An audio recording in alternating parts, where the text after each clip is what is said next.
Okay, so for those of you wondering where I've been, here's some footage of me running away from my commitments. Okay, but jokes aside, I have been busy with uni. I'll get into it a little bit more at the end of the video, but that's really all you need to know. Hey guys, so today I want to cover the material for analysis in chapters 20 and 21 of the Dressmaker, and again we'll be focusing our analysis on how to compare it with the Crucible. So these two chapters are really quite short, there's not that much to them. Basically, people are mad as hell about how Teddy died, Una Pleasance arrives, and Sergeant Farrett visits Tilly. Okay, so in chapter 20, we see again this kind of reference to a shepherd and his flock with Sergeant Farrett when it says that he moved among his flock on page 201. So, again, we see that this is a reference to the melding of secular and moral authority. We also see a ramping up of violent and death-related imagery in these two chapters, and I'll get into that a little bit later. So on page 201, we also see people's gazes piercing Tilly's heart, so the quote there is piercing her heart.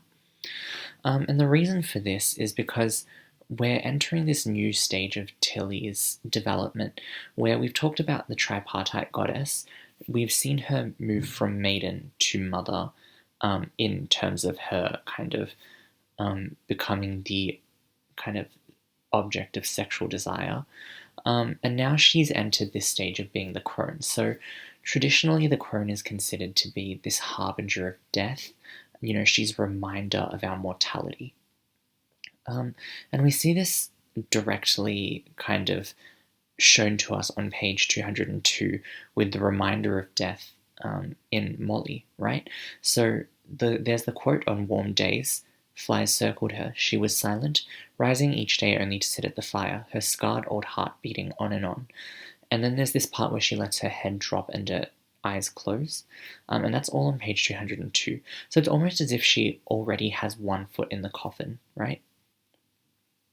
And again, we see that, and this is also on page 202, that bitterness rested on Tilly's soul and wore itself on her face. So there's this really vivid imagery of her transforming into this crone, this reminder of our mortality, this harbinger of death and doom. So that was a really short chapter, and now we're moving on to chapter 21. So in chapter 21, on page 203, Leslie says that he was snapped up by the Beaumonts, and the reality of the situation is that he threw himself at them, and it wasn't that they snatched him up.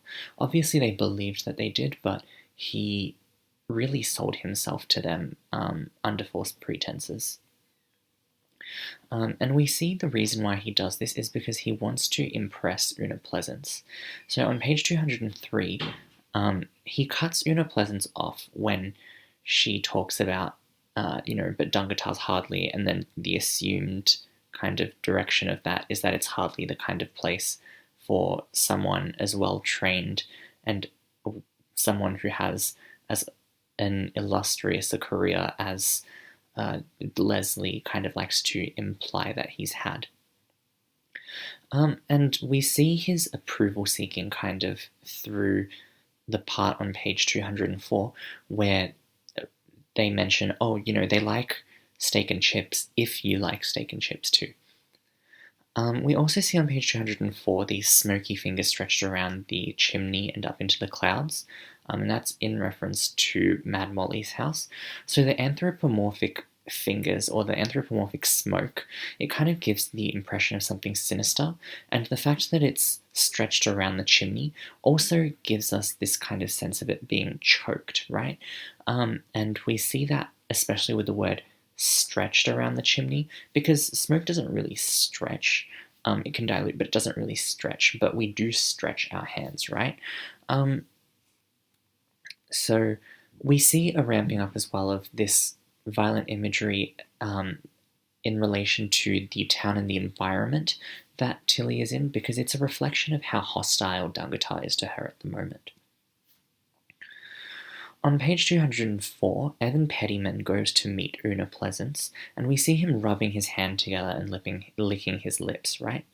So, on one hand, it is because of the cold, on the surface level anyway, but on a deeper level, what we're supposed to get out of this from Rosalie Ham is that he has this greed, this shrewdness, and this lust kind of crop up again. And we kind of know what direction it's going in, because from what we've seen, he tends to seduce women who are of high status because he wants to essentially leech off of them, really. Okay, page 205, again, we see the very violent imagery of shot up to her and bashed at the windows. And on page 205, we also have the round green and grey smudged oval fringed by dark cars. So again, we see the imagery about eyes. It's about the scrutiny that she's under. And again, we see that there's fog between the oval and Mad Molly's house, and it suggests to us that the people who are scrutinizing her, or scrutinizing Tilly, I should say, have their vision clouded by grief. In chapter 21, we have Beulah's Grapevine, and that's a joke because phone lines were often called grapevines. We say, I heard through the grapevine that blah, blah, blah. And that's because Beulah is in charge of the phone exchange. Yep. And again, we see death-related imagery with Molly saying that nightcaps get wrapped around your neck while you sleep. I don't know why I used while as in like feminine wiles, but I did. It should be while with an H. But yeah, this is what happens when I be making these PowerPoints late at night. So for those of you who are wondering where I've been, I have been busy, getting ahead, getting on track with uni because the new semester just started, but I am finally back. Thanks for watching, and I'll see you guys next time.